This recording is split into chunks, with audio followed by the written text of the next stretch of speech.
आज के वीडियो के अंदर हम फिक्सल पॉलिसी को कंटिन्यू करेंगे। फिक्सल पॉलिसी पे जो हमने फर्स्ट वीडियो बनाया था उसके अंदर हमने फिक्सल पॉलिसी का मीनिंग, ऑब्जेक्टिव्स वगैरह डिस्कस किए थे। इस वीडियो के अंदर हम इंस्ट्रूमेंट ऑफ फिक्सल पॉलिसी को डिस्कस करेंगे और उसके अंदर भी जो फर्स्ट इंस्ट्रूमेंट्स है पब्लिक एक्सपेंडिचर, उसको डिटेल में डिस्कस करेंगे। क्या क्या उसके पब्लिक एक्सपेंडिचर के क्लासिफिकेशन है और पब्लिक एक्सपेंडिचर का इकोनॉमिक डिस्ट्रीब्यूशन पे, प्रोडक्शन पे क्या इफेक्ट होता है उसको हम डिस्कस करते हैं। तो चलते हैं नेक्स्ट स्लाइड में और हम डिस्कस करते हैं instruments of public policy.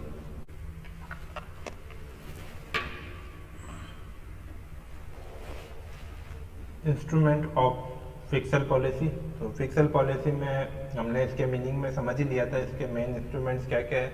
Public expenditure, public revenue, public borrowing और डेप्ट मैनेजमेंट और डेफिसिट फाइनेंसिंग, या डेफिसिट फाइनेंसिंग भी कर सकती है गवर्नमेंट अपने बजट में, और सरप्लस का भी बजट बना सकती है, घाटे का बजट भी बना सकती है और सरप्लस का बजट भी बना सकती है। तो ये मेन इंस्ट्रूमेंट्स है। रेवेन्यू के अंदर टैक्सेशन पॉलिसी भी आ जाती है। तो फर्स्ट हम जो पब्लिक एक्सपेंडिचर है इंस्ट्रूमेंट्स है उसको लेते हैं। पब्लिक एक्सपेंडिचर को हम पहले रीड कर लेते हैं, उसके बाद हम इसको डिस्कस करेंगे। Public expenditure can be defined as the expenditure incurred by the public authorities like central, state and local governments to satisfy the collective social wants of the people is known as public expenditure. In developing countries, public expenditure policy not only accelerate economic growth and promote employment opportunity but also play a useful role in reducing poverty and income inequalities in income distribution. तो public expenditure है वो क्या करती है? जो expenditure है वो ना केवल सेंट्रल गवर्नमेंट के, स्टेट गवर्नमेंट के भी है, और लोकल अथॉरिटीज़ मतलब नगर निगम हो गया, आपका नगर पालिका हो गया या पंचायत हो गया, ये सारे गवर्नमेंट के पार्ट है, ये सब गवर्नमेंट प्रशासन के पार्ट है। तो इन सब के एक्सपेंडिचर जो होते हैं वो सोशल बेनिफिट्स के लिए, सोशल वांट्स के लिए, तो उसको क्या कहते हैं हम? पब्लिक एक्सपेंडिचर कहते हैं। तो गवर्नमेंट से मतलब ओनली सेंट्रल गवर्नमेंट ही नहीं है, मेन जो पॉलिसी होती है वो सेंट्रल गवर्नमेंट बनाती है, लेकिन इसके अंदर सारे एक्सपेंडिचर को इंक्लूड करते हैं सेंट्रल, क्योंकि काफ़ी सारे एक्सपेंडिचर होते हैं वो सेंट्रल और स्टेट्स मिलके करते हैं, उसमें दोनों का बराबर शेयर रहता है काफ़ी सारी स्कीम में। और हमने पहले ही डिस्कस किया था कि डेवलपिंग कंट्री और अंडर डेवलप्ड कंट्री हुई या डेवलप्ड कंट्री, उन सब कंट्रीज़ के लिए क्या होता है? फिक्सल पॉलिसी का अलग अलग गोल होता है। जैसे डेवलपिंग कंट्री होती है तो उसके अंदर capital formation, employment generation, recession वगैरह को, इन्फ्लेशन जो ये बिजनेस साइकिल है इनको दूर रखना और इकोनॉमिक डेवलपमेंट करना, कैपिटल फॉर्मेशन करना, ये इसके लिए बहुत ज़्यादा इंपॉर्टेंट हो जाता है पब्लिक एक्सपेंडिचर का। तो डेवलप कंट्री है वो सिर्फ क्या करती है? बिजनेस साइकिल को दूर रखती है। इकोनॉमिक डेवलपमेंट तो डेवलप हो चुकी है, लेकिन उसका डेवलपमेंट का इतना गवर्नमेंट एक्सपेंडिचर का इतना बड़ा रोल नहीं रहता है, वो सिर्फ बिजनेस साइकिल नहीं है इसके लिए होता है। लेकिन जो डेवलपिंग कंट्री है उनके लिए क्या होता है? उनके लिए तो इनइक्वलिटीज़ भी बहुत ज़्यादा होती है उन कंट्री में। जैसे इंडिया के अंदर हमने पहले डिस्कस किया था, महाराष्ट्र वगैरह, बेंगलोर, गुजरात डेवलप है, तो नॉर्थ ईस्ट, बिहार, उड़ीसा वगैरह डेवलप नहीं है। तो इनइक्वलिटीज़ को भी कम करती है, पॉवर्टी को भी कम करती है, एम्प्लॉयमेंट जनरेशन, कैपिटल फॉर्मेशन, क्योंकि कैपिटल की डेवलपिंग कंट्रीज़ में कमी रहती है, इसलिए एफडीआई वगैरह लेके आते हैं, बाहर से फॉरेन इन्वेस्टमेंट लेके आते हैं, क्योंकि वो कैपिटल लेके आते हैं।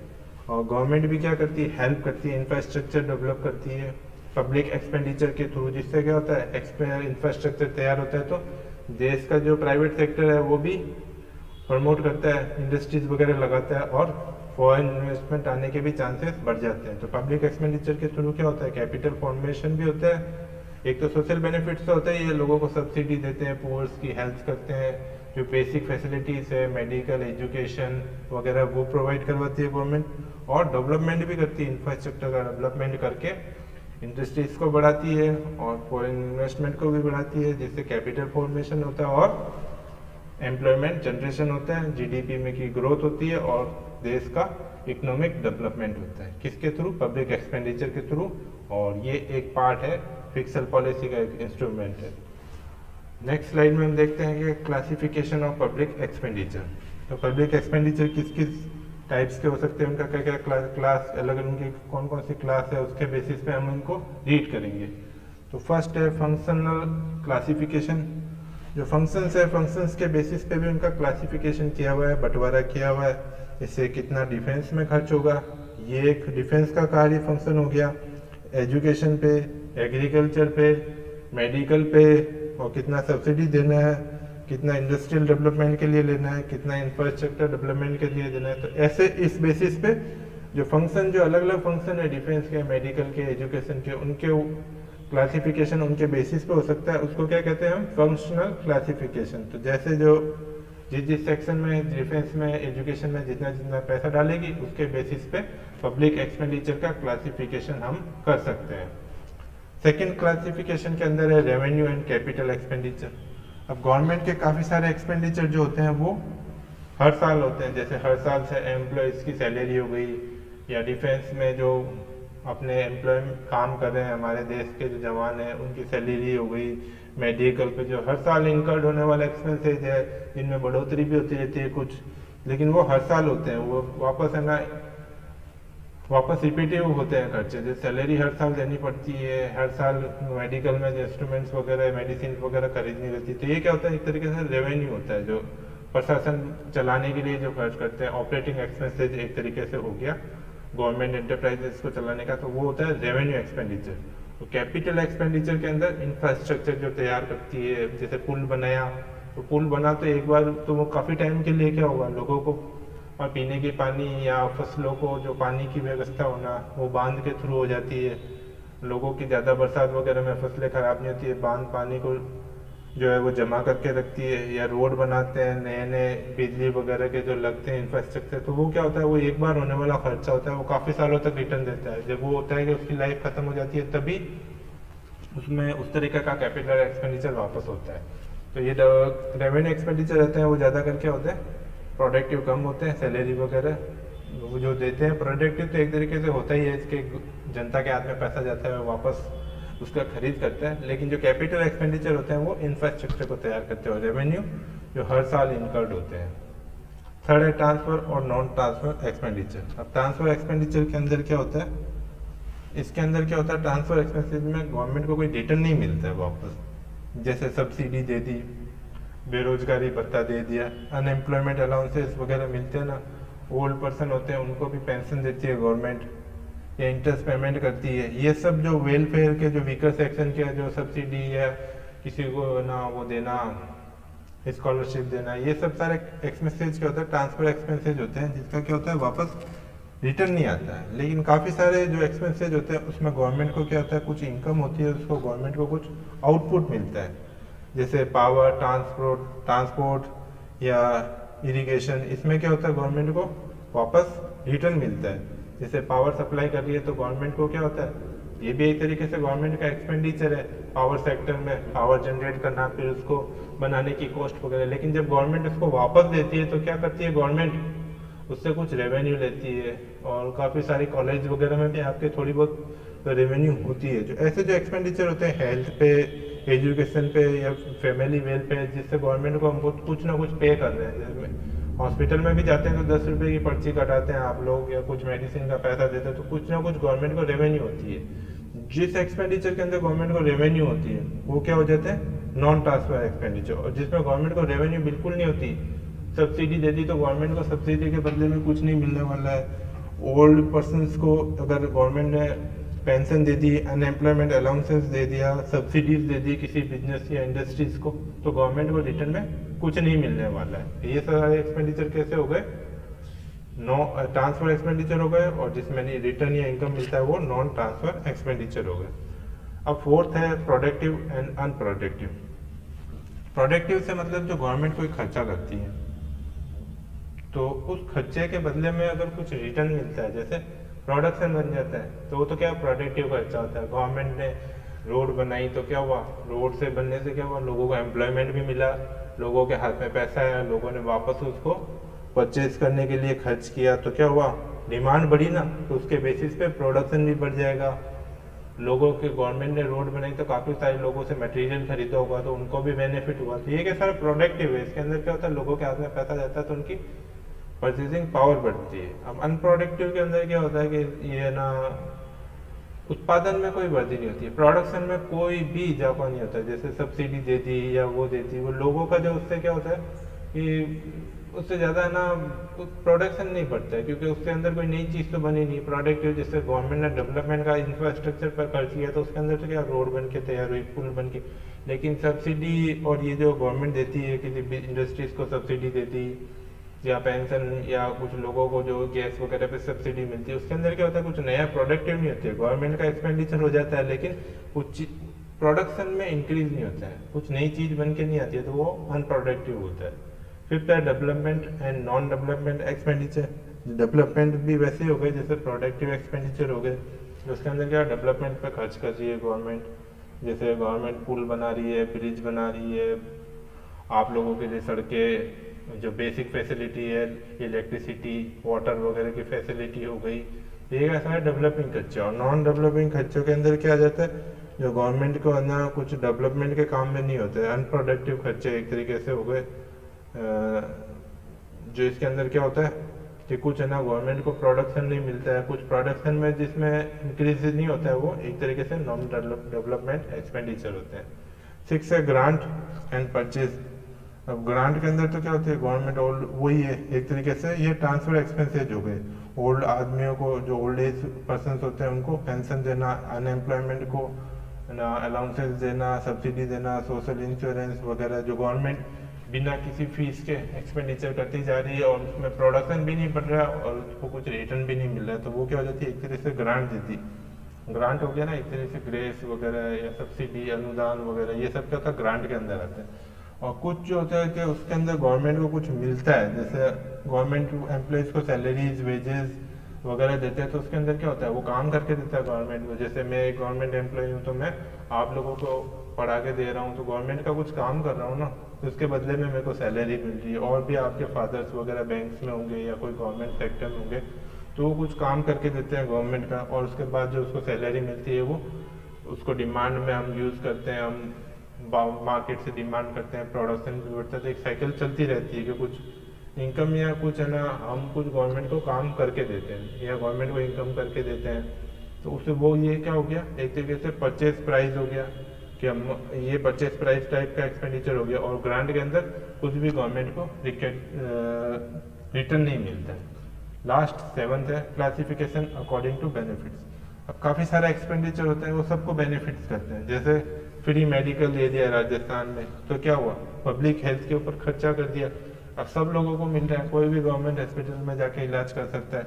एजुकेशन पे खर्च कर दिया, तो एजुकेशन जैसे ये गवर्नमेंट कॉलेज बना दी, तो इस ये जो एक्सपेंडिचर इसमें सब आके कोई भी बच्चा पढ़ सकता है, अमीर गरीब किसी भी तरीके का, तो ये सबको कॉमन बेनिफिट करते हैं। अब कुछ क्या हुआ स्पेशल बेनिफिट टू ऑल। अब क्या किसी को पर्टिकुलर सोसाइटी को, कम्युनिटी को, जैसे माइनॉरिटीज को कुछ बेनिफिट कर दिया, या किसी को है ना सोशली सिक्योरिटी दे दी, कुछ लोगों का फ्री में जैसे जनधन योजना के अंदर बीमा कर दिया, तो वो क्या होता है कुछ लोगों को स्पेशल बेनिफिट्स मिल जाता है। और स्पेशल बेनिफिट्स टू सम्स इसके अंदर क्या होता है, इसके अंदर इसका क्लासिफिकेशन के अंदर लास्ट में जो है ना स्पेशल बेनिफिट टू सम, तो ये कहता है किसी ओल्ड एज पर्सन को, मतलब 65 से ऊपर को सब जो है ना गवर्नमेंट पेंशन दे रही है, तो क्या होता है वो उस पर्टिकुलर सेक्शन को ही बेनिफिट मिल रहा है। जैसे जैसे इंडस्ट्री ले लो, सौर ऊर्जा ले लो, सौर ऊर्जा के अंदर गवर्नमेंट सब्सिडी देती है, तो वो क्या होता है सब्सिडी का बेनिफिट सिर्फ एक पर्टिकुलर एक इंडस्ट्रीज को मिल रहा है, सौर ऊर्जा के अंदर मिल रहा है। अब वो है कि इलेक्ट्रिसिटी कोई और पवन चक्की के थ्रू या जो कोयले के थ्रू, पानी के थ्रू जो बिजली बन रही है उनको नहीं मिल रहा है, सिर्फ सौर ऊर्जा के अंदर मिल रहा है, तो उसके अंदर क्या होगा पर्टिकुलर एक इंडस्ट्री बेनिफिट हो रही है। ये क्लासिफिकेशन के बेसिस थे। नेक्स्ट टॉपिक है effects of public expenditure on economic production distribution. तो प्रोडक्शन पे, डिस्ट्रीब्यूशन पे क्या इफेक्ट्स पड़ता है पब्लिक एक्सपेंडिचर का, इसको हम समझेंगे। तो पहला लेते हैं इफेक्ट्स ऑन प्रोडक्शन। इसके अंदर हम फर्स्ट लेते हैं ability to work, save and invest. तो गवर्नमेंट एक्सपेंडिचर होता है वो क्या होता है, बेसिक जो फैसिलिटीज होती है, health, education, communication, water, electricity, इस पर गवर्नमेंट खर्च करती है। तो हेल्थ मेडिकल अगर फ्री में मिल जाए, मेडिकल सुविधा या कम कॉस्ट में एजुकेशन मिल जाए तो क्या होगा, उस लोगों के पास कुछ तो पैसा बचेगा ना। अगर सारा ही पैसा, अगर एजुकेशन भी बहुत महंगी हो, हेल्थ पे भी बहुत खर्चा हो, तो लोगों के पास जो भी इनकम आएगी वो खर्च हो जाएगी। तो गवर्नमेंट कॉलेज जैसे है तो इसमें सिर्फ नॉमिनल फीस पे आप लोग पढ़ रहे हो, या गवर्नमेंट हॉस्पिटल पे बस नॉमिनल फीस होती है 10 रुपये, उस पर आपको डॉक्टर देख रहे हैं। तो ये क्या होता है, ये आपकी एबिलिटी ऑफ वर्क को बढ़ाता है, क्योंकि आपके जो एक्सपेंडिचर वगैरह होता है, आपका एक स्टेटस बढ़ता है और आप ज़्यादा एबल होते हैं काम करने के लिए, क्योंकि आपको ज़्यादा टेंशन नहीं रहती है, क्योंकि आपको बेसिक फैसिलिटी तो गवर्नमेंट प्रोवाइड करवा रही है, तो आपकी एबिलिटी बढ़ेगी। सेकेंड है willingness to work, save and investment.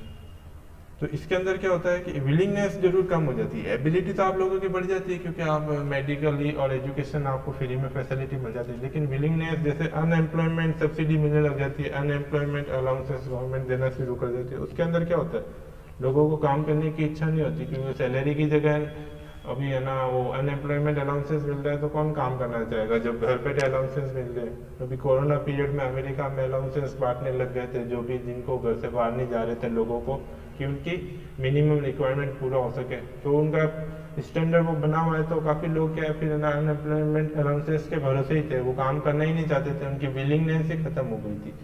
तो एक्सपेंडिचर से क्या होता है, विलिंगनेस कम होती है। थर्ड है effects on allocation of resources among different industries and trade.